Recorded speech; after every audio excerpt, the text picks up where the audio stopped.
Salut à tous, je suis super content de vous retrouver pour un nouvel épisode du Mercato Live du FC Copain. Alors, pour m'accompagner aujourd'hui, je suis avec Yohan. Salut mon copain. Salut mon copain, salut à tous. Alors, prêt pour un petit Mercato Live? C'est ton premier sur la chaîne. T'es en forme? Eh ben, c'est mon premier, je suis chaud là, allez. Allez, t'es chaud bouillant, je le sens. On va bien parler. Il y a de l'info, mais il y a aussi des petites infos croustillantes, donc je pense qu'on va bien rigoler. Allez, on commence direct. Je te propose le premier sujet. C'est Kingsley Coman à Al Nassr. Alors, on va se poser la question ensemble. Fin de carrière dorée ou challenge sportif? Alors, je sais qu'elle est un peu provoque la question parce que on connaît l'Arabie Saoudite et ce que tout le monde dit sur le sujet. Mais est-ce que pour toi, un Kingsley Coman qui va du côté d'Al Nassr, est-ce que pour toi c'est on va dire une fin de carrière ou est-ce que c'est un dernier challenge sportif? Alors pour introduire le truc, moi j'aimerais poser une question à ceux qui nous regardent et réfléchissez-y pendant qu'on est en train de parler. C'est l'âge de Kingsley Coman, parce que moi c'est un paramètre qui m'a un peu choqué quand j'ai regardé les infos. Et ben Kingsley Coman, il a même pas 30 ans, alors que on dirait que c'est un mec qui a fait une carrière énorme. Voilà. Ah bah très clairement, là je vais partager l'info. 29 ans. Alors il a, c'est vrai, débuté très jeune du côté du PSG. Je crois que c'est 2015, je crois qu'il doit débuter. Je crois que c'est ça. 2013. Donc 2013. Donc, ça fait 12 ans qu'il est au plus haut niveau. Alors, il est passé après par la Juve et ensuite il a intégré le Bayern. Il s'est posé au Bayern. Plus de 227 matchs en Bundesliga, 71 matchs en Champions League. Donc, on parle vraiment d'un gars qui est là depuis un moment. Mais c'est vrai que le 29 ans, ça interpelle. Parce que, oui, forcément, un joueur qu'on a vu depuis aussi longtemps, aussi peu âgé, entre guillemets, bon, ça pose question. Donc, est-ce que, justement, vu cet âge-là, est-ce que ça peut pas laisser entendre, bon, on va dire, maintenant, j'ai fait mon temps en Europe, et j'ai envie de profiter un petit peu derrière. Est-ce que ça veut pas dire ça? Je pense que le message veut dire ça. Maintenant, est-ce qu'on peut le regretter? Oui, carrément. Enfin, moi, je trouve qu'à 29 ans, pour un mec comme ça, donc ok, on est d'accord, il a ses petits problèmes de blessure et il nous fait gentiment un mois de blessure toutes les saisons. Ouais. On est d'accord, t'es gentil avec ton mois de blessure. Mais vas-y, allez. Blessure de Kingsley, vas-y. Mais t'as partagé les stats, en fait, le mec, il est décisif un match sur deux, en fait. Soit il fait un but, soit il fait une passe décisive, et on peut être même plus optimiste que ça, sachant que la saison dernière, il est pas trop titulaire, enfin, disons qu'il est plus dans la rotation, il joue pas mal, mais il est plus dans la rotation. Donc il y a déjà ça à avoir en tête, donc ce qui l'aide peut-être à moins se blesser aussi. Et le mec, il est quand même international depuis 2015. Donc 2015, ça parle quand même. C'est quand même une stat qui est intéressante. C'est pas rien. Et c'est vrai, en plus, l'équipe de France, t'es bien placé pour le savoir, est performante depuis cette époque-là. Donc, il a fait partie de plusieurs épopées. Si je me trompe pas, il en est pas, par contre, de 2018. Non, je crois qu'il est blessé. Enfin, c'est toujours son même problème. Sinon, lui, pour le coup, pas blessé, il en aurait été. Mais voilà, il fait partie un peu des joueurs qu'on voit depuis des années en équipe de France. Et est-ce que, par exemple, là, même si c'est pas le creux de notre débat, est-ce que pour toi, il s'exclut de l'équipe de France en partant à Al Nassr? Ou est-ce qu'au contraire, vu que Al Nassr est un club un minimum ambitieux qui veut essayer de remporter la Ligue des Champions asiatiques ou de participer à la Coupe du Monde des clubs, où il peut y avoir la jurisprudence N'Golo Kanté avec il peut être rappelé par Didier Deschamps? Alors, il serait pas ce poste-là, je te dirais, il serait pas exclu parce que on l'a vu avec Kanté effectivement, mais ce poste en fait c'est l'un des postes en équipe de France où il y a le plus de concurrence. Enfin, tu regardes les Dembélé qui peut évoluer à gauche, tu regardes Olysée, tu regardes tous les joueurs que t'as. Barcola, Doué, tu te dis le mec qui part, malheureusement pour lui, ce sera pas suffisant.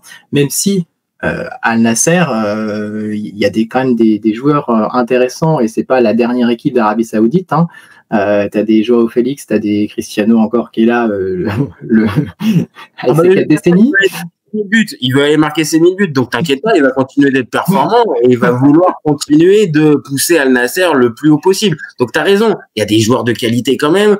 Je sais plus, je crois que t'as encore un Laporte, mais je sais pas s'il va rester ou pas. Mais t'as qui est arrivé, surprenant aussi, Mané qui est encore là. Bon après je sais pas si voilà. Il est performant, il reste performant quand tu regardes la feuille de stats. Je fais pas l'expert de l'Arabie Saoudite, mais il a encore des stats qui sont largement honorables. Donc tu vois bien, comme tu le dis, que tu as du joueur dans cette équipe-là. L'équipe reste compétitive et ambitieuse, donc il va pas s'enterrer. Ok. Maintenant on est obligé de constater que voilà, ce choix-là, ça acte un petit peu une fin de carrière au très haut niveau pour Kingsley Coman.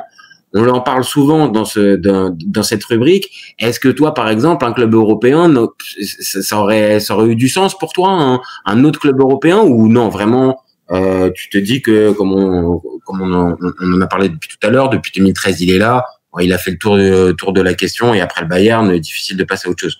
Écoute, pour moi, c'est le plus mauvais choix d'aller en Arabie Saoudite parce que pour moi, il avait encore sa place, que ce soit dans la rotation dans un grand club comme j'aurais bien vu Liverpool par exemple puisque Liverpool vient de vendre Luis Diaz au Bayern, donc forcément il y a une place qui se libère à gauche. Ils ont Gakpo, mais derrière Gakpo ils vont bidouiller un petit peu avec Szoboszlai ou autre.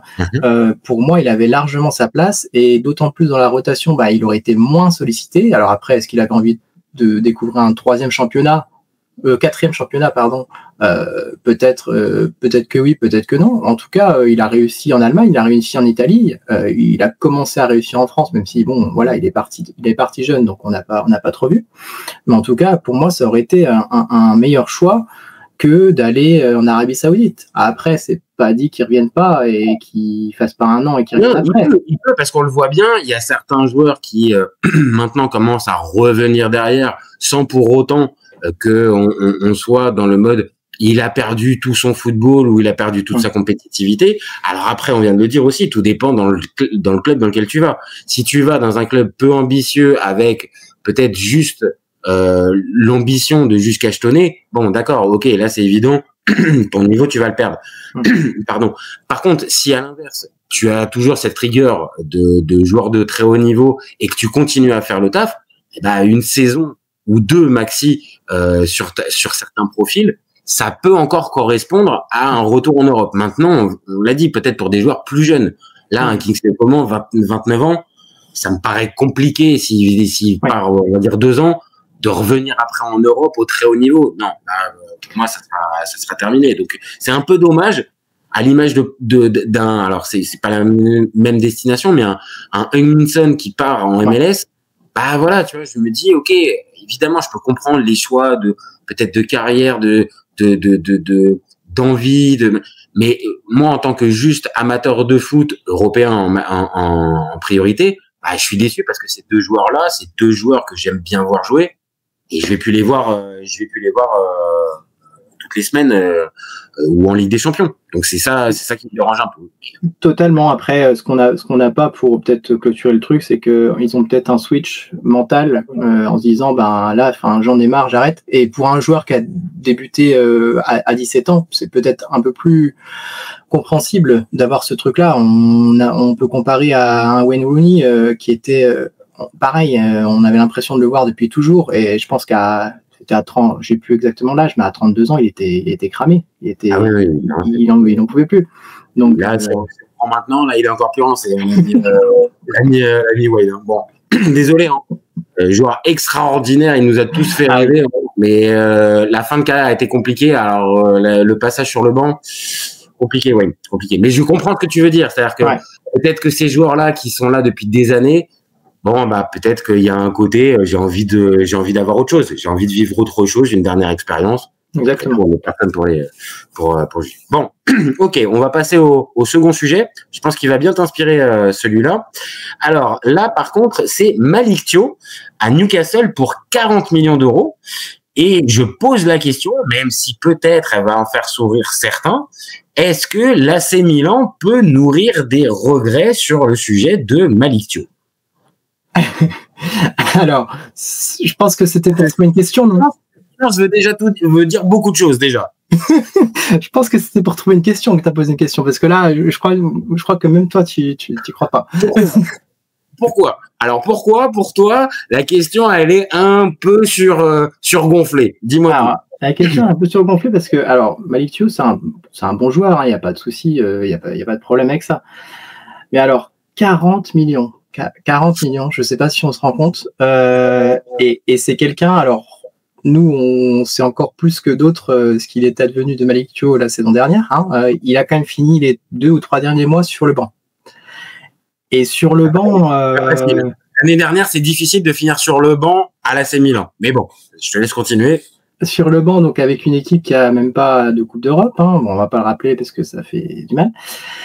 Mais en plus, avec une équipe qui jouait à 3 défenseurs. Donc ça veut dire que le gars n'était même pas 3e choix, n'était pas forcément dans la rotation parce qu'il a fait beaucoup de 90 minutes sur le banc. Il était titulaire sur le banc.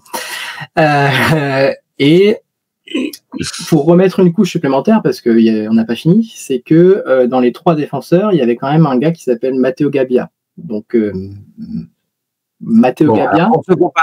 Pour ceux qui visualisent pas forcément Matteo Gabbia, on parle d'un défenseur moyen de Serie A qui a tenté une expérience en Liga il y a 2 ans. Ça s'est révélé un gros échec.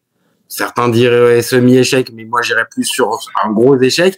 Il est revenu au Milan parce qu'en plus à ce moment-là il y avait un besoin de défenseur, et passer derrière ce genre de joueur, ça montre que, on va dire, tu es déclassé et que on compte pas réellement sur toi. Donc ok, vas-y. Ce que tu m'expliques là, et ce que t'expliques un peu pour tout le monde, c'est que Malick Thiaw, bon, voilà, c'était quand même un gars qui était déclassé et sur lequel Milan ne comptait plus forcément. Sous Conceição et sous Fonseca, ok. Maintenant, il y a eu un nouvel entraîneur qui est arrivé. Je suis obligé de le préciser, même si ça me fait pas forcément plaisir en tant que tifoso du Milan, mais il y a un nouvel entraîneur qui est arrivé et qui, dans sa prise de fonction, a fait comprendre que l'aspect défensif, comme c'est bizarre, était très important pour lui, et que dans ce fameux côté aspect très défensif, Malick Thiaw faisait partie un peu des joueurs indéboulonnables. Alors, encore une fois, j'entends bien la description que tu fais, mais sauf que l'entraîneur qui arrive dit, pour moi, Malick Thiaw, ça va être un peu ma base pour pouvoir articuler ma défense. Donc, c'est pour ça que je pose la question. Est-ce que le Milan peut nourrir des regrets parce que l'entraîneur voulait faire de Malick Thiaw sa base et que, on l'a vu, il a eu alterné le bon et le moyen, voire le mauvais, Malick Thiaw? Est-ce que le Milan peut avoir des regrets ou au contraire se réfugier derrière le 40 millions, c'est magnifique, un joueur qui a été acheté moins de 10, tout le monde est content. Toi, tu restes plutôt sur cette option-là et tu laisses tomber on va dire l'aspect technique, tactico-tactique d'Allegri? Alors, moi, j'entends l'aspect tactique d'Allegri. Après, je pense qu'on lui a proposé une solution qui est, ma foi, pas dégueu, on va dire. Donc, on vend le mec 40 millions. On va en acheter un autre qui a le même profil, donc De Winter du Genoa. Donc, c'est pareil, c'est un jeune Belge qui a un peu le même profil, en fait, qui est assez dur sur l'homme, etc., qui est aguerri de la Serie A, donc c'est pas un gars qui va découvrir l'aspect tactique, etc. C'est aussi ça le gap aussi que certains ont du mal en tant que défenseur à franchir en arrivant en Serie A. Donc c'est déjà un gars qui connaît la Serie A et le Genoa, c'est quand même à chaque fois qu'on affronte le Genoa, j'ai peur pour les chevilles, donc voilà. Ça fait partie des clubs bourrins, comme on peut dire un petit peu. Après, tout dépend des saisons. Il y a des saisons, ils ont des joueurs un peu plus sympas avec le ballon. Mais c'est vrai que c'est quand même une équipe qui envoie du lourd généralement quand ils viennent sur le terrain. C'est ça. Et donc, le mec, on va l'acheter 20 millions. Donc, ça fait 20 millions de plus-value. En gros, tu récupères un gars qui est déjà frais mentalement parce que je pense que Thiaw, il a peut-être envie de changer un petit peu d'air et il a vu un peu 3 entraîneurs en d'une saison. Voilà, c'est un peu délicat pour lui, je pense. Et avoir quelqu'un de frais avec des idées fraîches, avec une marge de progression potentiellement. Je lisais Costa Curta qui disait que ce mec-là avait une marge de progression, même si il était assez prudent dans le sens où il a encore une expérience encore un peu limitée encore. Donc, il est jeune et un petit peu comme Malick Thiaw quand il arrive. Je vais partager les stats. Malick Thiaw, depuis qu'il est arrivé au Milan, on va dire, expérience en Serie A, c'est 63 matchs, 0 but, une passe décisive. La saison qui vient de passer, mine de rien, alors oui, évidemment, on voit 31 matchs, 1 but, une passe décisive, on pourrait se dire, ok, mine de rien, il a quasiment fait une saison pleine, mais sauf que le Milan, l'année dernière, le Milan joue sur tous les tableaux, joue même la Supercoppa, donc il joue quasiment plus de 40 matchs quasiment une cinquantaine de matchs dans la saison. Et si on regarde au temps de jeu, oui, clairement, il n'est pas celui qui est le plus aligné. Donc, il sort pas d'une saison pleine. Donc, évidemment, présenté comme ça, le successeur qui arrive du Genoa qui connaît la Serie A, tu fais la plus-value de 20 millions. Thiaw, au final, tu l'as bien valorisé. Bien sûr. Maintenant, je dis juste, est-ce que pour avoir regardé un petit peu les matchs de pré-saison du Milan, il semblait être sur une, je vais pas dire progression, mais sur une bonne vibe. Bon, moi, j'avoue, évidemment que si on regarde juste l'aspect comptable, parfait, pas de problème. Maintenant, je me dis quand même, peut-être que le Milan va le regretter parce que peut-être que dans 2 ans, ce joueur-là, il va avoir le déclic mental d'enlever ces fameuses sautes de concentration qui sont un véritable problème parce que défensivement, ça va, athlétiquement, ça va, balle au pied, c'est pas un poète, mais on parle pas non plus d'un boucher complet. On parle juste d'un gars qui a des sautes de concentration et qui à certains moments font très très très très mal. Donc s'il corrige ça et qu'il va dans un championnat aussi, on va dire médiatique que la Première Ligue, attention, hein, c'est pas interdit que ce gars-là, dans 2 ans, il vaille peut-être pas la moitié, peut-être pas le double, mais pas l'un des 60-70. Donc c'est pour ça aussi que je pose la question. Est-ce que le Milan, là maintenant, fait une bonne affaire? Oui, on est tous d'accord et je te rejoins. Maintenant, sur la durée, est-ce qu'il va pas nourrir des regrets? C'est la question. Mais toi, tu tentes de dire que non. Moi, je pense qu'il faut prendre ce qui est acquis. C'est-à-dire que tu as 40 là qui se présentent. Tu sais que le mec, il va à Milan, je pense pas qu'il progresse davantage parce que le contexte fait que, on sait. Il a peut-être envie aussi d'aller voir la Coupe d'Europe, parce que voilà, c'est aussi le coup près qui tombe dessus sur Milan, c'est que forcément il y a des joueurs qui peuvent partir à cause de ce truc-là.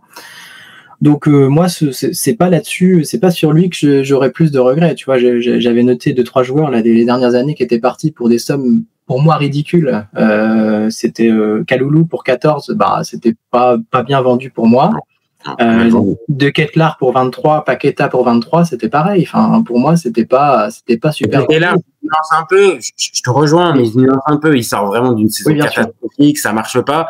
Et il y a la question, est-ce qu'il est vraiment adapté et à la Serie A et au très très haut niveau? Voilà, c'était la question. Maintenant, là où je te rejoins, Kaloulou, c'est extrêmement mal vendu pour un joueur de cet âge-là, polyvalent, qui était là depuis plusieurs saisons déjà. Franchement, c'est un peu n'importe quoi. Donc oui, évidemment, si tu le mets par rapport à ces cas-là, évidemment, la vente de Thiaw, il y a aucun problème. Ou même comparé, pour terminer sur les ventes du Milan, un Reinders qui part à une 60aine de millions d'euros, quand on voit les prix qui sont pratiqués pour certains, on peut se dire que le Milan a peut-être mal vendu. Là, oui, c'est très bien vendu. Maintenant, je reste, pour conclure notre débat, je reste quand même sur cette question-là. Attendons de voir, et peut-être que dans 2 ans, l'ami Malick Thiaw, ça va être la référence, parce que je reprécise, il vient de fêter ses 24 ans, donc il reste quand même encore jeune. Donc il peut avoir, je dis pas devenir un top, une référence à son poste, mais on a vu des choses. Harry Maguire a coûté 90 millions d'euros, donc voilà. Pour ce sujet. Allez, je te propose le sujet suivant. Le sujet suivant, c'est l'Atalanta veut Jean-Philippe Mateta. Et je pose la question, est-ce qu'il doit rester en Première Ligue, alors soit du côté de Crystal Palace ou dans un autre club de Première Ligue, ou tenter l'expérience en Serie A? Toi, spontanément, tu partirais pourquoi pour Jean-Philippe Mateta? Eh ben moi j'ai un peu de doute parce que alors je vais reprendre notre ami Serge qui intervient aussi sur la chaîne Mon grand ami Serge. Mon grand ami Serge qui a dit de Mateta que c'était le Lukaku français. Donc c'est un petit peu c'est un petit peu le style. Les supporters du Napoli, je pense qu'ils sont très contents de Lukaku. Maintenant, oui, on va dire que ces dernières années, c'est pas on va dire c'est pas le plus gros compliment qu'on puisse faire à un joueur. Mais bon, il a pu faire des trucs sympas quand même Lukaku dans sa carrière, pas non plus. Sûr, mais après je le trouve un peu moins fort que Lukaku, c'est ça le problème. Alors là, on arrive dans le creux du sujet. Donc pour toi, c'est quoi Mateta? C'est un joueur qui surperforme, qui est au max de ses possibilités. Donc c'est-à-dire là, il est dans une équipe qui tourne avec la confiance et c'est pour ça qu'il est performant. Ou c'est un gars qui peut encore progresser malgré son âge. Il a quel âge l'ami Mateta? Il a 28 ans. Il vient de fêter ses 28 ans. Donc est-ce que t'es sceptique sur la valeur de Mateta? Bah, disons que pour moi déjà, on parle de l'Atalanta, donc l'Atalanta c'est dans le championnat italien. Donc déjà pour moi l'aspect tactique, j'ai un peu de doute sur ses capacités. Je vais pas mentir. Il y a des joueurs de première ligue ces dernières années qui sont arrivés en Serie A et qui ont performé. Sans aller, alors évidemment ils n'ont pas les mêmes profils, mais je pense à un Lookman par exemple qui est arrivé de Serie A et qui est arrivé de première ligue avec une notoriété vraiment. Il y a un peu plus de ballon quand même, hein. C'est pour ça que j'ai bien précisé. Je suis pas d'accord, c'est pas les mêmes profils. Mais un joueur performant en première ligue, type, on va dire physique, un peu rapide, ça peut fonctionner aussi en Serie A, ce qui n'était pas le cas peut-être il y a une dizaine d'années. Tu vois ? Ouais, non, je suis d'accord avec toi. Maintenant, moi, je pense que il est pas mal en première ligue ou en Bundesliga, il serait bien aussi, hein, je pense. Mais c'est un attaquant quand même qui joue pas mal sur son physique, qui joue avec ses qualités. Il a raison et ça fonctionne. Et on l'a encore vu contre Liverpool. Mais moi, je pense qu'il est bien en première ligue. Après, est-ce qu'il va rester à Crystal Palace ? Moi, je serais plutôt d'avis de dire oui, parce que Crystal Palace, ils ont une Coupe d'Europe à jouer, et ils ont surtout un mec devant, c'est Eze, qui potentiellement peut partir. Donc, se dire, est-ce qu'ils vont détricoter toute leur aspect offensif, c'est compliqué de...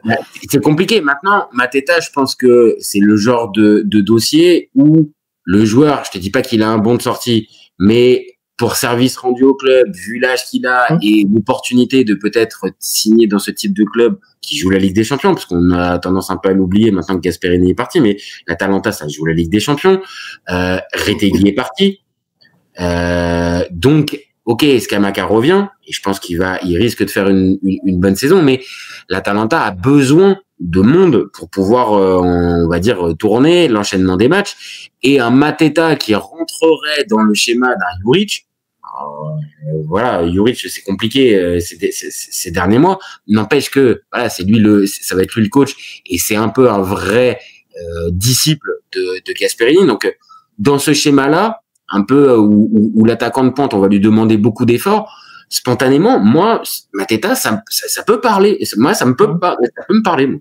Moi, je pense que ça peut être une bonne idée, et pour lui, ça lui permettrait aussi, je pense, d'élargir sa palette et de se tester. Il a joué en première ligue, il a joué en Bundesliga, je sais plus, je crois que c'était à Mayence, je crois, faudrait regarder, mais il joue en Bundesliga, il joue en Ligue 1. Allez, vas-y, une autre découverte pour Jean-Philippe. Écoute, pourquoi pas. Après, il y a un autre paramètre à mettre en jeu, c'est que est-ce que l'Atalanta est prêt à mettre 30 ou 40 millions dessus? Moi, je suis moins sûr. Après, il y a peut-être par contre, oui, on va être d'accord. Malgré que Transfermarkt le valorise, je partage les stats, le valorise à 30 millions, je pense pas que l'Atalanta, dans la manière de faire, on va dire ces derniers mois et ces dernières années, va craquer le chèque pour Jean-Philippe Mateta. Maintenant, voilà, il y a la transaction Lookman qui est, on sait pas ce que ça va donner. Je pense que Lookman, il va finir par partir, donc ils vont finir par avoir un joli chèque. Donc est-ce que ce joli chèque, tu vas pas le remettre sur un attaquant? Alors Mateta, pour moi, je la place. C'est pas une mauvaise idée. Mais oui, tu as peut-être d'autres profils plus adaptés qui connaissent la Serie A, peut-être. Ok, mais attention, on arrive quasiment au 15 août. il va falloir quand même accélérer aussi. Hein. Et des attaquants avec un minimum de garantie de compétitivité et qui puissent être en capacité de débuter la saison, parce que là, ça va bientôt être le cas. Attention, faudrait pas trop tarder, je pense. Donc toi, au final, est-ce que ça tente la Serie A ou ça reste en première ligue? Moi, je resterai en première ligue, et quitte à partir de Crystal Palace, il y a peut-être une place de remplaçant à Newcastle pour Isaac s'il reste là, hein, parce que Newcastle, il y a Isaac et le reste, c'est tous des ailiers, il y a aucun homme de pointe en fait. C'est vrai. Donc ça, c'est vrai. Maintenant, est-ce qu'Isaac va finir par partir? Moi aussi, j'ai tendance à penser que oui, mais on n'en est pas là. Pour l'instant, on n'en est pas là. Donc, à voir ce que ça va donner. Mais toi, tu resterais plutôt sur l'option Première Ligue, voire rester à Crystal Palace. Je pense que ça va mieux pour ses qualités. Après, on n'est pas à l'abri d'une surprise. Hein. Je comprends des arguments et je suis pas à te rejoindre là-dessus. Après, De l'autre côté, il va continuer de jouer avec l'immense Ismaïla Sarr. Bon, oui, j'avoue, je peux comprendre l'envie de rester peut-être. Alors moi, il est plus efficace. Je sais pas, on a peut-être eu son cousin du côté de l'OM, je sais pas. Bref, bon, je sais pas, on va pas en rajouter plus. Allez, on va passer à un autre sujet. Pareil, celui-là, je pense qu'il va te tenir à cœur. Le LOSC est intéressé par Davide Calabria. Et alors, on pose la question, est-ce que ça serait un vrai bon coup pour les nordistes, Davide Calabria? Alors, tu dis quoi? Moi je dis oui, évidemment. Alors évidemment, pourquoi? La première des choses déjà, c'est quelqu'un d'expérience, donc on peut pas lui enlever. Hein, l'expérience à Milan, il en a eu. Il a joué des matchs de Coupe d'Europe. Il a été capitaine. Oui, je sais. Ça te rappelle pas de bon souvenir? Franchement, entamer ce débat, c'est très bien. Ça nous permettra de repartager un autre débat qu'on a pu avoir, toi et moi, sur la chaîne, sur Davide Calabria et son capitaine à l'AC Milan. Mais tu as raison. Dans la présentation, c'est vrai, c'est un joueur qui a été majeur au Milan ces dernières années. Donc, il a une expérience. Vas-y, je te laisse continuer. Donc, il y a déjà ça. Donc, effectivement, ça permettra à ceux qui nous regardent d'aller revoir le beau débat sur les capitaines. Ton beau plaidoyer en faveur de Davide. Voilà. Parce que j'étais à charge. J'étais à charge, je suis pas défait. À fond à charge. Donc pour ça, déjà, c'est une bonne chose. La deuxième chose, c'est que c'est quelqu'un qui est, en termes de comportement, exemplaire. Donc déjà, pour le souligner, et je dis ça. Attention. Et il s'est passé quoi avec Sergio Conceição pour son dernier match? Qu'est-ce qui s'était passé? Alors, qui est fautif à ton avis? Moi, c'était pour la blague. Voilà. C'était pour la blague. Je pense que sur le coup, c'est plus Conceição qui pète sa durite et qui pète. Mais bon, mais t'as raison. C'est pas un mec globalement qui pose problème. En tout cas, il a pas cette réputation-là. Je suis d'accord. Je pense qu'il aurait très bien pu rester les 6 derniers mois la saison dernière sans poser problème, même en ne pas jouant, à mon sens. Et je mets ça en perspective. Pourquoi? Parce que de l'autre côté, il y a donc pour resituer Lille, hein, on a 2 latéraux en gros. Thiago Santos, je crois que c'est ça, oui, Thiago Santos, qui va revenir de blessure, qui a une grosse blessure et qui va revenir de blessure. Et un mec qui a joué la saison dernière pratiquement tout le temps, c'est Thomas Meunier. Et moi, je le mets en balance avec Thomas Meunier. Et Thomas Meunier, c'est pas du tout le même caractère. Donc Thomas Meunier, donc il est donc voué à être numéro 2 cette saison, puisque Thiago Santos, logiquement, va revenir. Il a 33 ans. Et j'ai ouï dire qu'il y a déjà des tensions avec lui, parce que il veut pas être numéro 2, en fait. Donc déjà, connaissant le garçon un petit peu... oui, on connaît un peu le bonhomme. On connaît un peu le bonhomme. On connaît un petit peu Thomas Meunier. Un joueur, tu peux parler de 50 000 choses. Par contre, c'est vrai qu'à gérer dans un collectif, voilà, c'est particulier. Maintenant, faut lui trouver sa place. En fait, faut lui trouver sa place pour que réellement il puisse donner le maximum. Et dans le foot de haut niveau, on n'est pas tout le temps à faire des câlins et à t'expliquer que t'es le meilleur. Donc il y a de la concurrence. Donc tu sembles dire que Meunier déjà peut-être sur le départ en fait. C'est ça en fait. J'ai un peu lu là-dessus que il cherchait déjà un autre club et que Lille avait un contact avec un autre club. Donc dans la logique, et ça s'embrique bien en fait.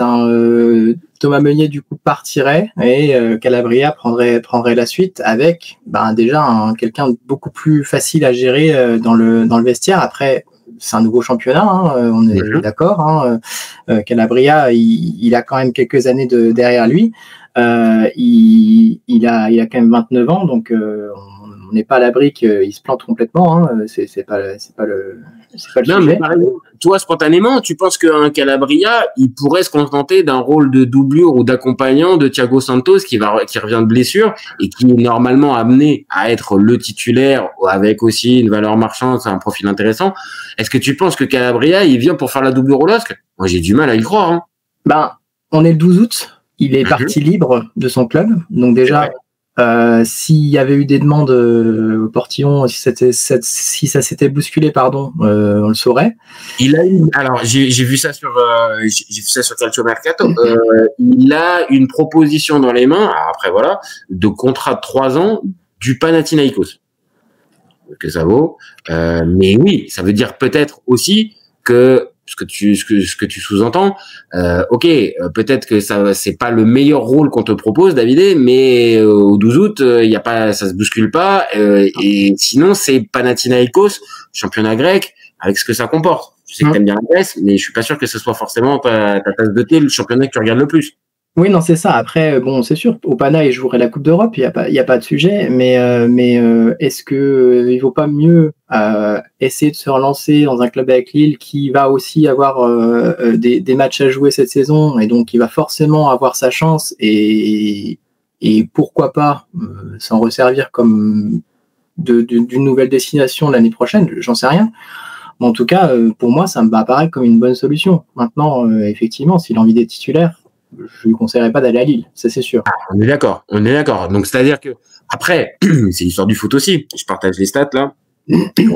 L'année dernière, en tout, avec Milan et Bologne, ça fait 27 matchs, un but, une passe décisive. Donc on parle quand même d'un mec qui a joué la saison, qui a quand même un peu joué la saison dernière. Alors évidemment, c'était un petit peu compliqué, mais il va fêter ses 29 ans en décembre. Donc c'est un joueur, comme tu l'as dit tout à l'heure, d'expérience, 221 matchs de Serie A. Donc un gars qui a été capitaine du Milan aussi. Maintenant, c'est ça aussi, c'est que est-ce qu'il n'y a pas un club italien qui pourrait lui proposer un challenge plus intéressant? Alors, est-ce que ça, on se dirige plutôt vers ça? Est-ce que là, comme on vient de le dire, Lille, bon bah ok, tu pars pas titulaire sur le papier. Maintenant, un joueur qui revient des croisés, c'est compliqué aussi. T'en sais rien, ouais. Tu vois, il peut y avoir ce truc-là. Maintenant, moi, je suis à sa place, 29 ans. Bon, bah, comme pour plein, maintenant, j'ai envie de jouer, en fait. Donc, la concurrence, être mis, on va dire, comme le suppléant du petit jeune qui... je pense que moi, j'en aurais marre. Donc, là, pour le coup, si le LOSC me propose d'être, comme on vient de le dire, l'accompagnant de Thiago Santos, perso, j'y vais pas. Et encore plus si t'as un Thomas Meunier qui est encore dans l'effectif, qui, saoule un petit peu tout le monde en mode, moi, je veux déjà jouer. Wow, moi, je suis Calabria, honnêtement, limite, j'étudie la proposition du Panathinaikos et je me dis qu'Athènes, ça peut être une ville jolie, ça peut être sympa. Ça s'entend. Maintenant, moi, si je me base du côté de Lille, moi, j'y vais tous les jours. Après, Calabria, faut voir son état d'esprit, mais du côté de Lille, moi, je prends. Toi, t'y vas. Toi, si t'es. Il n'y a pas de risque, il n'y a pas d'indemnité de transfert, donc bon, ça a l'air en risque, ok, mais il n'y a pas d'indemnité de transfert, donc c'est quand même. Non, quand même un bon coup, quoi. C'est le vrai gros argument pour les Lillois. Récupérer un joueur, comme on vient de le dire, de cette expérience libre, 29 ans, ouais, bon, ça peut ressembler à une belle affaire. Maintenant, attention, il faut voir aussi le salaire que va demander David. Hein. Je pense que il a été habitué à être plutôt plus ou moins bien traité du côté du Milan ces dernières années. Il va pas vouloir non plus venir pour une fricadelle. Hein. Bon. Je pense que lui, il a la pression de son côté. Hein. C'est pas Lille qui va se retrouver sans contrat à la fin de la période si jamais il n'est pas pris, quoi. C'est vrai. Non, c'est raison de repréciser ça. C'est vrai que là, les joueurs sont aussi dans une démarche. Attention, les gars, bien sûr, vous pouvez refuser les destinations, vous dire que vous méritez et vous allez peut-être avoir mieux. Mais attention, au 31 août, pour certains championnats, c'est terminé et d'autres au 7 août. Et sinon, au 7 septembre. Sinon, après, c'est fini, hein, c'est niet. Hein. Donc, attention. Bon. Écoute, ok, pour le dossier de David Calabria, ok, toi, t'es le LOSC que tu te positionnes dessus. Bon, je te propose le prochain débat. C'est Christopher Nkunku vers un retour à Leipzig. Et on pose la question, est-ce que c'est une régression ou un choix salutaire? Pour toi, spontanément, tu pars sur quel avis? Eh ben moi je pars sur l'avis du choix salutaire. Je vais rejoindre donc c'est un joueur qu'on suit chez ses copains, on en a parlé dans un débat précédent avec Aurel notamment. Et vous disiez très justement que moi je suis conseil de Nkunku, ma première des choses c'est de jouer plus régulièrement en fait. Donc j'ai envie de jouer et quoi de mieux pour avoir envie de jouer que d'aller dans un terrain connu. Et dans un terrain que je maîtrise, parce que je pense que tu vas partager les stats. Franchement, tu regardes ces stats en Bundesliga, c'est monstrueux. Là, je les mets. C'est 119 matchs, 47 buts, 43 passes décisives pour un joueur. Alors oui, qui a fini par jouer en poste d'avant-centre, mais qui est pas un pur avant-centre. On parle pas d'un pur neuf. Donc 119 matchs, 47 buts, 43 passes D. Ouais, c'est quand même des références assez costauds pour un joueur offensif. Non mais c'est ça. Et donc se remettre un petit peu d'aplomb et partir un petit peu de cet endroit nauséabond. Enfin, on se connaît, on en parle régulièrement de Chelsea où vraiment ils empilent les joueurs et je comprends même pas des joueurs. Voilà. Encore une fois, on le précise, ça n'a rien de club. Le club est un club maintenant, on va dire majeur européen, qui a gagné les 4 coupes d'Europe. Rien à voir avec le club, c'est juste le système qu'on décrit et dont on va dire qu'on critique plutôt. C'est empilement de joueurs. Enfin, là, ça devient n'importe quoi. Et évidemment, un Nkunku qu'on connaît parce qu'il a débuté dans le championnat français, qu'il est international français et qu'on a aussi forcément un œil particulier sur lui, bah, le voir sur le banc, un coup pas là, 3-4 joueurs qui sont achetés à son poste par Mercato. Ouais, on a envie de dire, Christopher, tu veux pas aller trouver un vrai club qui va te mettre en confiance et on va te voir avec régularité parce que je pense qu'on est d'accord, c'est un beau joueur de foot, Christopher. Clairement, enfin, il a 24 ans et franchement, il a déjà montré pas mal de choses. Et moi, je trouve que là, on est un an de la Coupe du Monde aussi. Son intérêt à lui, c'est de jouer en fait. Et c'est de jouer. Et s'il est performant, moi, je pense qu'il peut rentrer dans les petits papiers, même si il y a de la concurrence en attaque. Hein. Attention, hein, on n'est pas. Oui, mais là, comme tu l'as dit tout à l'heure, tu arrives en terrain inconnu. Non seulement c'est le championnat qui t'a fait éclore véritablement au très très haut niveau, et en plus tu reviens dans l'équipe en question dans laquelle tu avais surperformé. Donc oui, ça peut ressembler, comme on dit dans le débat, au choix salutaire. Maintenant, est-ce que c'est pas un peu risqué? Et parce que ça peut être aussi vu comme une régression aussi. Tu vois, t'es parti 2 ans à Chelsea, ça n'a pas marché, t'es revenu dans le club d'où tu venais, pardon. Est-ce que c'est pas un constat d'échec? Ben, en tout cas, en voyant le contexte, non. Je dis non parce que en fait, il s'est blessé à Chelsea, donc il a eu un peu moins de chance à ce sujet. Donc c'est aussi ça qui l'a éloigné des terrains. Après, évidemment, Chelsea a eu beaucoup de compétitions, donc il a quand même joué. Hein, il n'est pas resté sans rien faire, donc ça le sert parce que il est resté compétitif. Et on l'a vu à chaque fois qu'il a joué, il est resté compétitif. C'est ça. Je passe les stats cette année, 48 matchs, 14 buts, 5 passes D. Et on le disait pareil dans le débat avec Aurélien. Ça reste des stats intéressantes pour un joueur super sub. Tu vois, on est encore une fois sur un joueur qui est pas titulaire indiscutable. Donc, il reste performant. Donc, encore une fois, pour moi, c'est là qu'elle est la frustration. C'est de pas le voir plus jouer avec continuité. Mais oui, pour moi, il y a quand même la notion d'échec à prendre en compte. On peut pas la passer sous silence. Non, mais évidemment que c'est un petit retour en arrière, mais c'est pour mieux rebondir en fait, parce que moi je pense que déjà il a peut-être dans la tête la sélection, donc la tête. Et la deuxième chose, c'est que s'il est performant, ben je pense que l'été prochain, il n'y a pas de raison qu'il y ait pas des clubs qui retoquent à la porte, même si moi je comprends déjà pas qu'aujourd'hui, moi je suis un club en Europe, je vois un mec de 24 ans comme ça. Je fonce quoi, j'y vais. Après, il a un profil particulier, hein, il est ni 9 ni 10, donc il est un peu entre les deux. Donc forcément, je pense qu'il y a deux. Ouais, pardon, vas-y, pardon. Mais franchement, ce mec-là, il est quand même, il est exemplaire. On prend des gens de tout à l'heure, ce mec-là est exemplaire, et quand il joue, il est performant. Donc Ah oui, c'est ça. Maintenant, comme j'allais le dire, en fait, il y a deux choses, je pense, qui le desservent. Il y a le poste, c'est que, bah oui, il a eu cette polyvalence dès le départ, voire même il était au milieu, voire même milieu relayeur quand il a commencé au PSG. Progressivement, il a avancé sur le terrain, et que oui, évidemment, il n'a pas les caractéristiques du neuf classique. Donc il y a ça, et en plus, on est obligé de parler de la blessure. Il se fait les croisés. À partir du moment où un joueur se fait les croisés, évidemment que on va dire son attractivité, elle en prend un coup. Donc oui, je comprends ce que tu veux dire. Et j'ai eu la même sensation, c'est-à-dire que pour moi, je comprends pas qu'il n'y ait pas beaucoup de clubs qui se soient mis dessus. Par exemple, un Bayern Munich qui cherche dans ce secteur-là pour aussi pallier, même pas que pour pallier, mais t'as un Moussiala qui s'est blessé, t'as on va dire un renouvellement à effectuer. Pour moi, il y a un Sané qui est parti, il y a un Gnabry qui doit partir pour moi. Donc il pourrait totalement rentrer dans cette rotation-là avec les Luis Diaz, avec les Olysée et ce genre de gars. Ouais, l'Inter a été dessus, s'est mise dessus, mais pareil, sur le profil, a fini par hésiter un petit peu. C'est un peu dommage parce qu'encore une fois, on parle d'un vrai bon joueur de foot qui, voilà, en plus, paye un petit peu ce mauvais choix-là en sélection parce que, mine de rien, il a perdu sa place. Il a perdu sa place avec Didier Deschamps.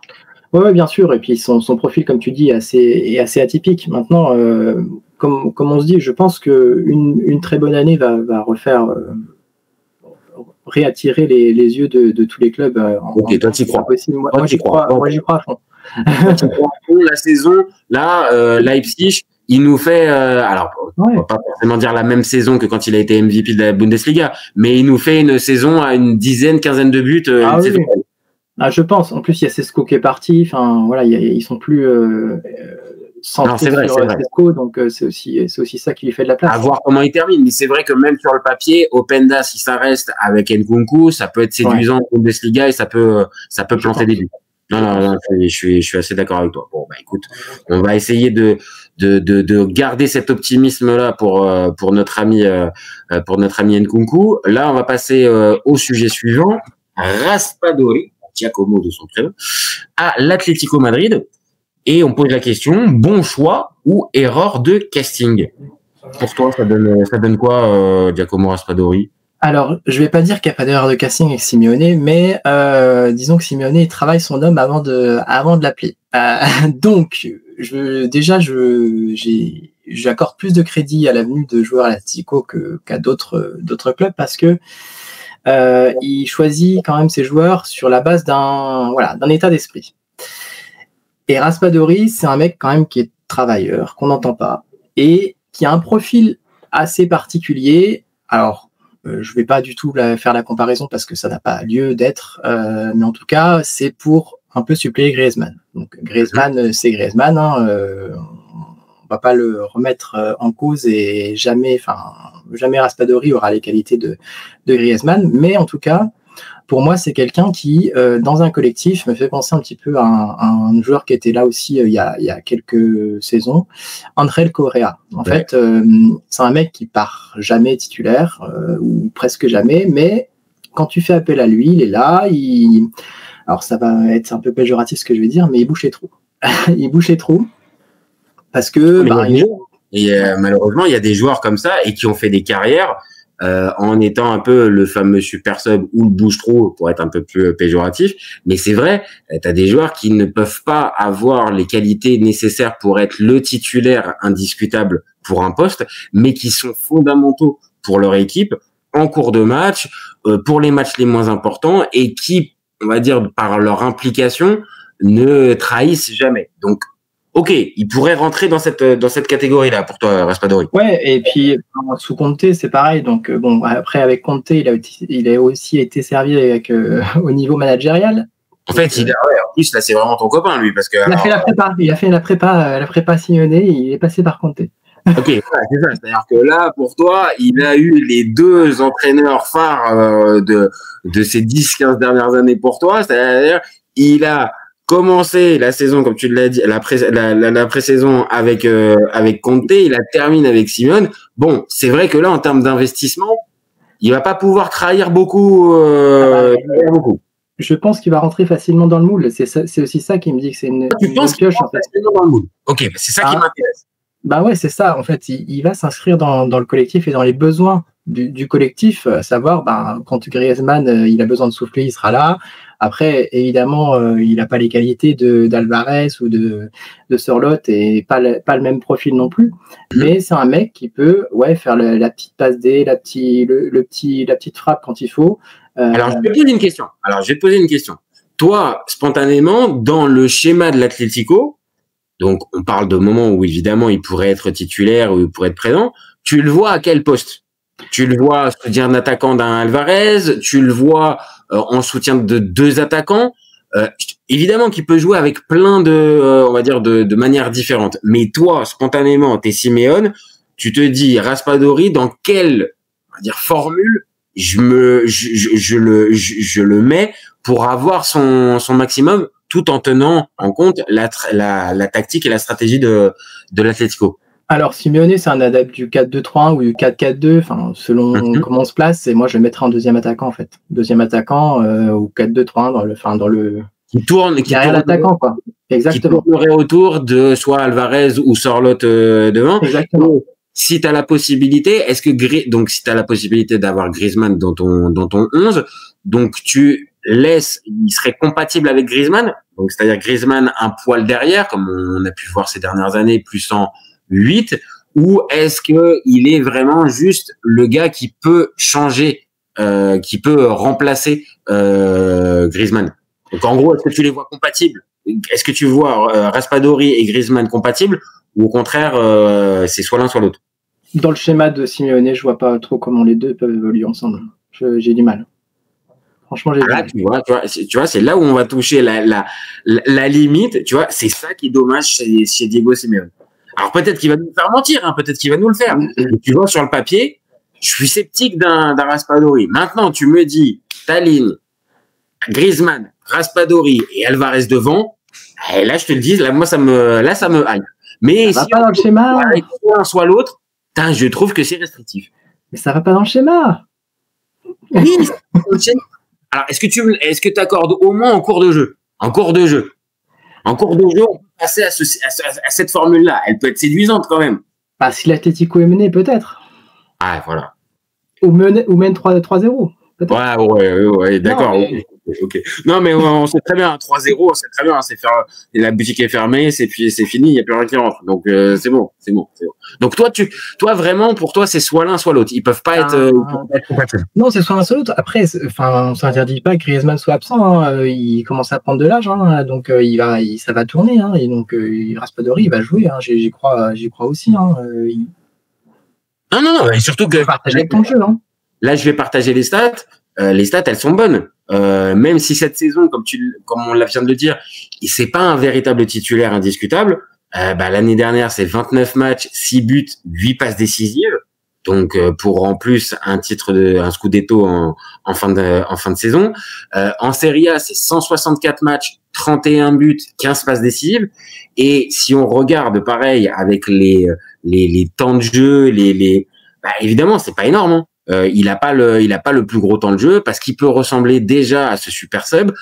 Conte l'a utilisé aussi dans ce rôle-là. Donc oui, évidemment, ça peut bien coller. Maintenant, je pense que Raspadori, moi j'ai peur que si c'est juste à la place de Griezmann, il va pas beaucoup jouer, hein. Parce que même Griezmann en fin de carrière, dernière année à l'Atlético, je pense que les matchs importants, c'est lui qui va les démarrer, hein. C'est pas Raspadori, hein. Oh, à voir, je sais pas. Franchement, moi, je pense qu'il va bien s'intégrer et qu'il va quand même jouer. Après, en même temps, est-ce que c'est possible pour toi d'égratigner Diego Simeone? Non, difficilement. Ce sera pas possible. J'aurais essayé avec ce débat-là, mais j'aurais pas réussi. On va lui faire confiance. Oui. C'est très bien. Sauf que quand on commence trop à lui faire confiance à l'ami Diego, on sait très bien comment ça se termine, hein. En 6-3-1 et plus rien ne passe. Bon, bref. N'est-ce pas magnifique? N'est-ce pas? Je te laisse le n'est-ce pas. Je ne le valide pas. Bon, allez, on passe à l'avant-dernier sujet de notre Mercato Live, qui est Yacine Adli mis sur la liste des transferts. Et on a déjà posé cette question-là pour d'autres joueurs, Thomas Lemar en particulier. Est-ce qu'un club français doit tenter le coup, Yacine Adli, ou au contraire laisser passer ça et attendre son tour bien gentiment? Eh ben moi je dis oui, parce que Yacine Adli c'est un bon numéro 8. Avant sa blessure, parce que alors pour resituer dans le contexte, il était prêté par Milan à la Fiorentina. Avant sa blessure, en fait, il a aligné pas mal de matchs et il s'est blessé un moment et on l'a plus trop revu ensuite. Donc évidemment, il a laissé un petit peu passer sa chance et ensuite il est revenu donc à Milan cet été. Moi, il m'avait fait bonne impression également à Milan. Il avait eu des bons matchs. Il s'était bien intégré. Même la mentalité du garçon. Alors que la première saison avec Pioli, c'est extrêmement compliqué. Il joue quasiment pas. Et il n'y a pas un mot dans la presse, il n'y a rien du tout. Alors oui, évidemment, c'était un jeune joueur qui arrivait de Ligue 1, qui n'avait pas un statut, mais on le sait, il y en a plein qui sont arrivés en Serie A directement et n'ont pas joué les 3 premiers matchs, ont commencé à faire intervenir les agents ou à faire des interviews dans la presse. Là, lui, c'est pas le cas. Deuxième saison avec Pioli, c'est beaucoup mieux et c'est là où justement on le voit du côté du Milan avec certains matchs vraiment, je dois dire vraiment aboutis. Et moi, j'étais sceptique sur le garçon quand il est arrivé. Je voyais bien la qualité technique à Bordeaux. Oui, mais sans plus. Vraiment, moi, j'ai découvert un joueur, vraiment un beau joueur de foot.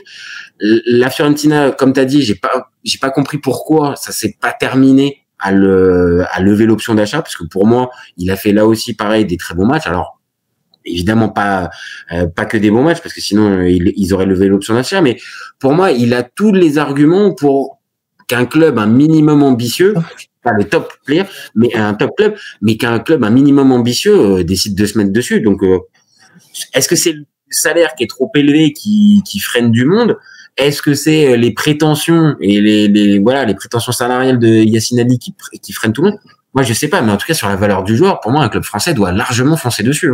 Non, mais c'est ça. Enfin, je pense qu'il y a un paramètre qui doit nous manquer. C'est pas possible autrement parce que, enfin, il a fait, comme tu dis, des bonnes performances et il y a des clubs en plus qui cherchent des milieux et potentiellement des milieux dans son profil. Je pensais à Brest où il y a des départs potentiels. Le Madi Camara qui va partir, l'Esmelou potentiellement qui peut partir.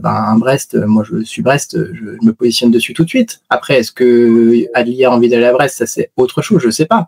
Peut-être que, on va dire, le retour en Ligue 1 dans le club qui fait pas la Coupe d'Europe, peut-être que le gap est peut-être trop. Ok, peut-être. Maintenant, on l'a évoqué tout à l'heure, un club comme Lille, par exemple, un Yacine Adli, est-ce que ça fait tâche? Est-ce que du côté de Rennes, alors peut-être ils ont acheté Fofana mais ce que je veux dire par là, mais même à l'OM, je vais te dire, je te dis pas comme titulaire, mais l'OM qui cherche un gars encore pour remplacer numériquement Valentin Rongier qui est parti. Franchement, mais Yacine Adli, mais tu le mets dedans. Enfin, pour moi, il y a aucun problème. Et on parle d'un club de Ligue 1 qui joue la Ligue des Champions. Donc voilà. Donc l'année dernière, je partage des stats, c'est 35 matchs, 5 buts, 7 passes décisives. Donc on parle pas en plus d'un gars qui a pas joué en fait. Tu vois, il a plutôt été bon, valorisé à 11 millions et il vient de fêter ses 25 ans. Comme tu l'as dit tout à l'heure, il doit y avoir une donnée qu'on n'a pas dans le dossier, parce que sinon, c'est logique qu'il y ait au moins des clubs très intéressés. Non, puis en plus, il va partir parce que ça fait un contrat en juin 2026, donc là, on sait qu'il va partir, et du coup, 11 millions, c'est pas grand-chose. Aujourd'hui, c'est pas grand-chose pour un joueur comme ça. Milan ne demandera pas, et Milan peut-être demandera 11 millions parce que c'est l'évaluation de Transfermarkt et tout ça, mais on sait très bien qu'un joueur, comme tu l'as dit, qui reste 1 an de contrat, évalué à 11 millions, même à cet âge-là, honnêtement, il est allé à 5-6, ça part. Donc, c'est même pas en plus un énorme investissement. Donc, vraiment, je sais pas, les gars, les cellules de recrutement de Ligue 1, les gars, réveillez-vous. Il y a un profil qui peut être intéressant, vraiment. Encore une fois, j'ai pas le salaire, mais pour moi, Yacine Adli, il peut jouer en Ligue 1 tous les jours, hormis PSG. Voilà. Oui, bien sûr. Et on n'a pas cité aussi Lyon. Pour moi, Lyon aussi peut être. Il y a des gens potentiellement sur le départ. Matic, on ne sait pas s'il va rester. Akwaku, machin. Il y aura de la place. Il y aurait de la place pour lui aussi. Enfin, sachant que de Ligue 1, t'as raison, Lyon, on en a parlé, ils ont fait venir l'anglais de Liverpool, Tyler Morton, qui est un jeune prospect, qui est intéressant, mais là, pour le coup, qui a que 14 matchs chez les pros. Adli, on est quand même à 100 matchs de Ligue 1, 56 matchs de Serie A, ça a joué la Ligue des Champions, donc on parle d'un joueur quand même plus aguerri, et tu l'as dit, un Lyon, expliquez-moi, qu'est-ce qu'un Yacine Adli aurait à envier à certains profils qui vont être alignés au début de saison. Bien donc sûr. franchement, voilà, c'est même pas parce qu'il est passé dans un club qui nous est cher et vraiment, c'est juste la valeur du joueur. Ah oui, franchement, ce joueur-là mérite une vraie porte de sortie et que lui, si on se retrouve au 31 août avec 0 club, alors on pourra parler de gâchis. Hein. Ah, complètement, ouais, non, complètement. Moi, je l'aurais bien gardé à Milan. Bon, maintenant, la liste des milieux est trop importante, malheureusement, mais... C'est ça. Mais t'as raison. Hein. Si Milan ne fait pas venir Jachari, Ricci et Modric, tu me dis que Adli il reste dans l'effectif, il y a zéro problème pour moi. Enfin, bien sûr. Il y a beaucoup de supporters du Milan aussi qui partagent notre avis. Donc vraiment, encore une fois, on est vraiment étonné sur ce dossier. Donc recruteur de Ligue 1, bougez-vous un peu. Bon allez, on arrive au dernier débat, le gros débat de notre Mercato Live. Et celui-là aussi, il va inspirer. Mais de toute façon, il inspire toujours. Il va toujours inspirer. Et dès qu'on parle de Gianluigi Donnarumma, forcément, ça intéresse du monde. Et là, on avait posé la question dans les précédents Mercato Live. À voir, est-ce que avec Chevalier, est-ce que ça vaut le coup? Bon, là maintenant, Chevalier est là. Maintenant, on va poser la question, est-ce qu'il peut rester au PSG? Et donc, est-ce qu'il doit aller au bout de son contrat ou là, comprendre que là, le PSG veut véritablement plus de lui et prenne ses valises et part? Qu'est-ce que tu fais à la place de Donnarumma, toi? Alors, juste on remet un paramètre supplémentaire, c'est qu'il n'est pas convoqué dans le groupe contre Tottenham, donc le message est assez clair, je pense. Donc déjà, moi, je vais déjà commencer par décrire le garçon. Moi, j'ai du mal à comprendre. C'est pas parce qu'il est parti de Milan ou autre, hein, mais j'ai l'impression que ce gars-là, soit il comprend pas tout, soit il est très mal conseillé, soit les deux. Mais en tout cas, à chaque fois que la fin de son contrat arrive, c'est le bazar, quoi. Enfin, c'est un truc de fou. On a l'impression qu'il met des pressions au club importantes et donc ça se passe pas toujours comme il veut, j'ai l'impression. Là, c'est sur le salaire. Apparemment, il y a des choses un petit peu compliquées dans les discussions qui étaient sur le salaire. Bon, maintenant, c'est terminé hein, parce que le PSG est passé à autre chose hein, au bout d'un moment. Mais à chaque fois, c'est le bazar. Et donc là, je pense qu'il a un peu ce qu'il mérite, pardon de le dire comme ça, mais il a un peu ce qu'il mérite. Et je pense que le PSG, ils ont pas poursuivi aussi parce que il y a d'autres qualités chez un chevalier que Donnarumma a pas. Hein. On ne dit pas que Donnarumma est mauvais, est très loin de là parce que la fin de saison qu'il fait, c'est on va être obligé d'en parler. On va être obligé d'en parler dans le débat. Mais oui, je suis. Donc toi, la première chose qui t'interpelle dans ce débat, c'est évidemment la gestion des fins de contrat de Donnarumma depuis qu'il a commencé à Milan, et que en gros il est pris à son propre piège et qu'à un moment donné, à force de vouloir faire monter les enchères, tu finis par te voir signifier la porte qui t'est claquée au nez par le club en question. Donc pour toi, déjà spontanément.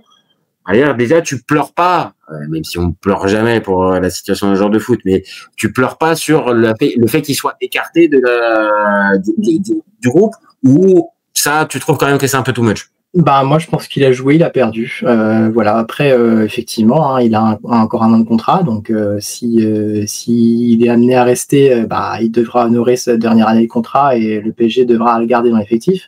Mais moi, je le vois pas jouer s'il reste, hein, en fait. Donc, alors, là où je vais aller dans ton sens, c'est que tu as raison sur un point, il a joué, il a perdu, il a eu l'habitude un petit peu de fonctionner comme ça. Bon, écoute, merci monsieur, voilà, c'est tout. Là où je te rejoins pas, c'est que, en fait, le PSG, je parle bien du PSG, ils ont eu aucun problème avec Donnarumma. Ils ont eu aucun problème. Et que, on va dire, c'est un petit peu se servir de cette arrivée rocambolesque avec tu prolonges pas du côté du Milan, on te fait signer. Donc, en gros, toute la partie négative de Donnarumma, je la mets de côté, je n'en veux pas. Par contre, évidemment, pour le faire venir, passer par ces méthodes-là, aucun problème. Mais par contre, au moment où le gardien en question ne veut pas prolonger, bon, bah, je n'hésite pas à passer par ces méthodes. Qui plus est, on a commencé juste un tout petit peu à en parler, qui plus est, une année où tu viens de remporter la Champions League et où le fameux gardien en question est décisif. Là, je trouve que c'est un peu trop facile de la part du PSG de se réfugier derrière un peu ça, même s'il ne communique pas là-dessus. Mais c'est un peu le message qui est renvoyé avec, bah voilà, Donnarumma, on sait très bien comment ça se passe. Bon, bah voilà, hein. Nous, on a fait ce que le Milan n'a pas fait, par exemple. Non, mais là où on va se rejoindre, c'est qu'ils auraient jamais fait ça s'ils n'avaient pas eu une solution sous le pied. On est bien d'accord. S'il n'y a pas de Chevalier qui est là, jamais de la vie, ils disent à Donnarumma à 1 an de la fin de son contrat, merci, tu veux pas prolonger, tu dégages. Clairement, ils le gardent. Maintenant, voilà. Et c'est aussi pour ça qu'ils le font. Parce que s'ils n'ont pas de solution sous le pied, ben, forcément, ils gardent Donnarumma, quitte à le laisser partir, même si c'est pas, on a vu avec un autre dossier récemment, c'est pas non plus ce qu'ils aiment et ça crée des remous de ci, de là. Ah oui. Mais s'ils n'avaient pas eu le choix et qu'ils n'avaient pas eu d'alternative, disons, crédible, évidemment, ils l'auraient pas fait. Ça, on est d'accord. Maintenant, le gars, il est quand même dans un poste spécifique. Il sait très bien que ce poste-là, c'est assez rare. C'est à la fois assez rare et à la fois à cette période de l'année. Normalement, quand tu as un club bien constitué, tu as déjà fait tes provisions, même si on va en parler peut-être après. Il y en a certains, et ils ont encore besoin d'un gardien, vu les gardiens qu'ils alignent en numéro 1. Mais normalement, si tu as un club bien constitué, le gardien, c'est l'un des premiers postes sur lequel tu fais attention et que tu te prémunis en début de saison. Parce que c'est ça. Et que comme tu l'as dit aussi, c'est-à-dire que si réellement tu actes la fin de Donnarumma parce que tu as le remplaçant. Alors déjà, pourquoi t'attends le début août pour accélérer pour le remplaçant? Déjà, tu peux d'ores et déjà, on va dire, dès le début juin, accélérer sur Chevalier et faire comprendre à Donnarumma et lui mettre le coup de pression directement, quitte à avoir Chevalier pour la Coupe du Monde des clubs. Et auquel cas, tu n'y perds pas sportivement. Tu permets en plus à Chevalier de faire peut-être une meilleure intégration parce qu'il commence par des matchs officiels, avec enjeux, mais pas avec les mêmes enjeux que, voilà. Et de l'autre côté, tu fais comprendre directement à Donnarumma, bah oui, maintenant, là, clairement, c'est plus des menaces. On est passé à l'étape supérieure. Mais là, on va dire dans l'enchaînement avec début août, bon, bah, au final, on va prendre de Chevalier et puis on s'en fout, en fait, bah, qui reste ou qui reste pas, de toute façon, on le prend quoi qu'il arrive. Ouais, ça manque quand même un petit peu de classe, même si on parle d'un gars qui en a manqué, lui, dans ses précédents transferts. Le PSG, encore une fois, n'a jamais été floué par Donnarumma. Vraiment. Tu vois, dans toute la relation qu'il y a pu avoir entre le joueur et machin, le joueur, à certains moments, il en a pris plein la gueule. Il est venu, pas non plus oublier, quand il est venu, on lui a expliqué que c'était lui le numéro 1, mais il s'est rendu compte quand même qu'il y avait un Keylor Navas qui était là et qui était pas vraiment disposé à lui filer la place. Il a été souvent mis comme le responsable numéro 1 de toutes les boulettes, de toutes les défaites et tout ça. Vraiment, et on en a déjà parlé, pareil sur la chaîne de ce cas-là. Je trouve, moi, plus les jours passent, le PSG manque de classe sur ce dossier-là. Surtout, encore une fois, d'un mec qui a été performant et qui t'a permis de remporter le titre majeur auquel tu courais depuis des années. Non, mais sur l'aspect sportif, l'aspect effectivement irréprochable sur le plan sportif et autres, moi je te rejoins complètement. Il n'y a pas de souci là-dessus. Maintenant, ce gars-là a quand même un passif et je pense que on voit aussi que la face qu'on veut bien nous montrer de l'iceberg, c'est-à-dire que je pense que la décision d'aller sur Chevalier, même si l'accélération, on est d'accord, elle est assez récente. Je pense qu'il y avait dans le viseur depuis un petit moment, voyant que les discussions, elles aboutissaient à rien avec les agents de Donnarumma. Donc, quand Donnarumma il voit que les discussions, elles aboutissent à rien, si t'es bien conseillé, encore une fois, tu te dis, il me reste 1 an de contrat, ben mon club, il va quand même pas se dire, je vais attendre tranquillement la fin du contrat pour aller chercher un concurrent. Je vais quand même chercher quelqu'un qui est sera capable de me suppléer parce que bon, Safonov, il est bien gentil. Oui, mais bon, on avait compris que voilà, c'était histoire d'avoir un numéro 2, mais pas un numéro 2 qui te concurrence. Et donc là, si on rentre vraiment donc dans notre débat, toi, est-ce que tu es à sa place, tu fais quoi? Tu pars, là tu comprends que voilà, on t'a mis de côté et que là vraiment on compte plus sur toi et tu pars, ou est-ce qu'au contraire, on va dire un peu vulgairement, mais tu les fais chier et tu restes jusqu'à la fin du contrat et tu pars libre l'été prochain, ou on va pas se mentir, Donnarumma, s'il fait ça l'année prochaine, il aura largement des propositions et très intéressantes de la part de plein de clubs. Alors, on est d'accord, hein, il va y avoir déjà une histoire de fierté. Hein, on a déjà un petit peu vu sur les réseaux, il y a une photo qui laisse sa discussion, enfin, avec le numéro 1 là. Non, le numéro 1 sur le gâteau avec la femme et l'enfant, oui, c'est bon. C'est pas un message caché, hein, c'est pas un message caché, on a bien compris. Hein. Donc, on a bien compris qu'il y avait une histoire de fierté. Et maintenant, moi, si je suis gardien et que je pense à mon avenir, je me dis, est-ce que j'accepte de passer une saison plus ou moins au placard et je mets en jeu ma carrière pour une histoire de transfert comme ça? Ça reste un mec quand même qui a 420 matchs chez les pros, qui est, on vient de le dire, qui a gagné l'Euro, qui a gagné la Ligue des Champions, qui sort d'une grosse saison.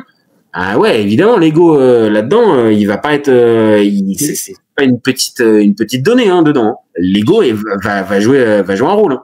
Je suis d'accord. Mais pour moi, la preuve d'intelligence, c'est de se dire, écoute, ok, ils m'ont pris peut-être pour un con. Ok, je suis peut-être un peu maltraité là où je suis, mais moi, je vais être plus intelligent qu'eux et je vais leur montrer dans un autre club, quitte à les rencontrer en Ligue des Champions et à les battre.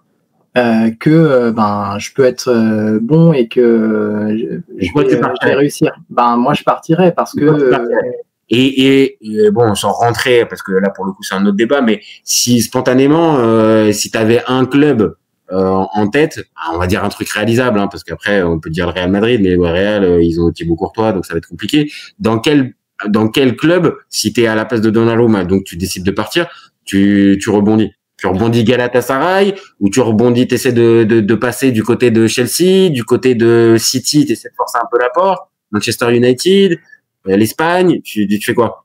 Pour moi, il y a deux clubs où il arrive en roi, parce que vu le niveau des gardiens, c'est Manchester United et Chelsea. Il y a pas grand chose. Hein. On salue Onana et notre ami Serge qui adore Onana. On a aussi Chris, maintenant supporter de Manchester. Voilà. Aussi concerné dès qu'on parle d'André Onana, mais oui, tu as raison. Les performances d'Onana. Franchement, voilà. L'optimisme et Manchester City, moi j'avoue, je comprends toujours pas qu'Ederson, malgré un jeu au pied extraordinaire, soit encore titulaire du côté de City. Pour moi, c'est une anomalie. Et il y a Chelsea aussi, Robert Sanchez, c'est pas non plus, c'est pas non plus terrible. Une très belle finale de mondial des clubs. Ouais, d'accord. C'est suffisant. Je suis d'accord avec toi. Donnarumma, s'il arrive là-bas, il prend la place de titulaire, il met tout le monde d'accord sur le papier. Maintenant, on l'a dit tout à l'heure, Chelsea, attention, est-ce que c'est vraiment le meilleur endroit pour lancer? Oui, ça c'est pas sûr non plus. Et l'Angleterre, il y a une de ses qualités, une de ses moins bonnes qualités qui sera à l'épreuve, c'est la sortie aérienne. Donc ça, je ne sais pas. Ça, c'est un point d'interrogation. Ah, c'est vrai que là, ils ont intérêt d'être au courant qu'il sort jamais sur les coups. Il sort jamais. Même tu peux jouer un match de district, il ne sortira pas. Et malgré sa carrure complètement imposante, vraiment pour un gardien, vraiment il ne sortira pas. Donc oui, tu as raison. C'est un vrai bémol pour un transfert en première ligue. Et Galatasaray, même si oui, évidemment, je sais très bien ce qu'on dit, Galatasaray, c'est un niveau en dessous, nature, tout ça. Force est de constater, ils ont quand même pris un Osimhen. Ouais, bien sûr. Et ils ont une équipe qui est un minimum compétitive et ils ont des ambitions. Donc, est-ce que aller, par exemple, à Galatasaray et devenir un peu le héros populaire du club? Non? Moi, je suis Donnarumma, ça me chauffe pas. Hein, mais bon, après, il y a des bons supporters. Il n'y a pas de souci. Hein, là, il serait bien, mais challenge sportif, bof quoi. Et pour rigoler, à l'Inter, tu ne le vois pas, non? Non. Alors, je vais reprendre mon premier propos. Je ne sais pas s'il est bête ou très mal conseillé, mais en tout cas, Je ne conseille pas l'Inter. Mais après. Non, c'est vrai. Mais on l'a déjà dit, pareil, sur cette chaîne, il est capable. Il est capable. Ah ouais, il est capable. Il est capable de revenir. Mais factuellement, Sommer est quand même encore sous contrat. Bien évidemment, ça parle de sa succession et de la suite. Mais factuellement, il est là. Donc, même si ça serait un gros divertissement, vraiment un très très gros divertissement, Donnarumma à l'Inter, je pense que c'est compliqué. Et en Serie A, il y avait le Napoli qui pouvait être une possibilité, mais là, le Napoli, en ayant Emeret et Milinkovic-Savic, bon, ça me paraît compliqué. Et puis après, il va pas. Oui, alors après, peut-être la Fiorentina, même pas la Fiorentina, ils ont des Réa. Non, même. Ouais, la Lazio, peut-être la Lazio. Mais bon, la Lazio, ils font même pas la Coupe d'Europe. Là, vraiment, ils redescendent de plusieurs étages. Et même la Juve, qui était intéressée pendant un temps, je crois pas que Di Gregorio soit sur le départ. Donc, non. Donc, toi, voilà, pour conclure notre débat Donnarumma, toi, t'es à sa place, t'essaies de forcer un petit peu. Je pars quand même. Je pars quand même. Ouais, bah pourquoi pas, ouais. Franchement, ça peut être une bonne expérience. Et pourquoi pas sortir plus à l'avenir. Étoffer son jeu. Oui, et puis aussi, et puis travailler le jeu au pied aussi pendant que tu y es aussi. Avec Guardiola, il pourrait. Il pourrait. C'est même pas il pourrait, il va être obligé. Hein. Il va avoir un spécifique jeu au pied. Je pense que c'est peut-être ça qui le fait flipper. C'est peut-être pour ça qu'il pousse pas trop pour Manchester City. C'est peut-être pour ça. Mais oui, t'as raison. Je vais dans ton sens. Pour moi, Manchester United, même si c'est un bourbier depuis quelques saisons, bon, ça reste un club ambitieux, ça reste un gros club européen et ça pourrait lui garantir une place de titulaire et une vraie exposition. Donc oui, il va pour Manchester. Maintenant, gardez bien en tête, les supporters parisiens, qu'il est largement capable d'aller jusqu'au bout du contrat et de partir l'année prochaine libre. Vraiment, avec Donnarumma, c'est ça l'avantage. Tout est possible. Donc, il y a de quoi se marrer. Vraiment, il y a de quoi se marrer. Affaire à suivre. Affaire à suivre. Bon, merci mon copain. Merci à toi d'avoir participé à ce petit Mercato Live avec des petites infos, avec ta vraie connaissance de certains dossiers milanais. Vraiment, hein, quand tu nous as parlé de Matteo Gabbia, tu nous as parlé de Davide Calabria, vraiment. Mais merci à toi. Et puis, avec plaisir. Tu reviens quand tu veux au FC Copain, t'es chez toi. Et puis, nous, on se retrouve très vite pour un nouvel épisode. N'hésitez pas à commenter, liker et partager. Et vous gardez en tête qu'au FC Copain, on est ouvert toute l'année. Ciao les copains. Ciao.